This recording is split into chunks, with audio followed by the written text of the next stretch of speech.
বিসমিল্লাহির রহমানির রহিম। গুপ্ত শিবির বাহিনীর ভাইয়েরা আমার, আপনাদের উদ্দেশ্যে একটি কথা, সেটা হলো আপনারা দুইটি শর্তে বাংলাদেশে থাকতে পারবেন।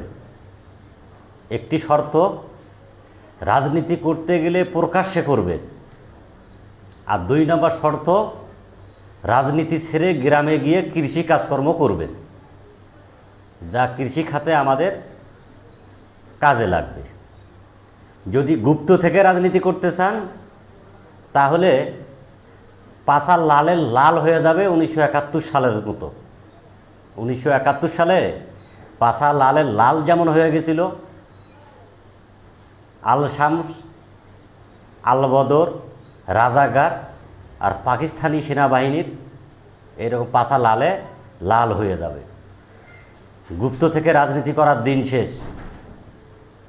আর যদি আপনারা কোনো রাজনৈতিক দলের পরিচয় না দিয়ে রাজনীতি করতে চান, সেই ক্ষেত্রে একটা কাজ আছে, সেটা করতে হবে। আপনারা কারা লুঙ্গির নিচে থেকে রাজনীতি করবেন তার একটা লিস্ট আমাদের দেশবাসীকে জানাবেন, আর কারা ছায়ার নিচে থেকে রাজনীতি করবেন তারও একটা লিস্ট করবেন।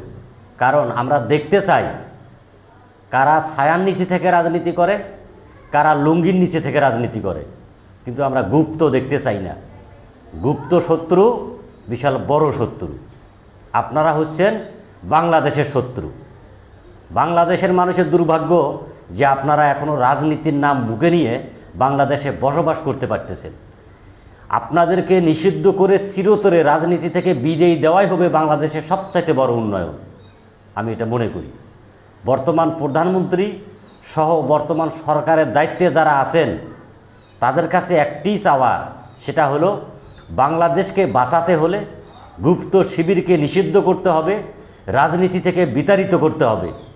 আপনারা যদি সত্যিই বাংলাদেশের মানুষের উন্নয়ন চান, এই গুপ্ত শিবির বাহিনীকে নিষিদ্ধ করে চিরতরে রাজনীতি থেকে মুছে ফেলে দেন, এটাই আপনাদের কাছে চাওয়া।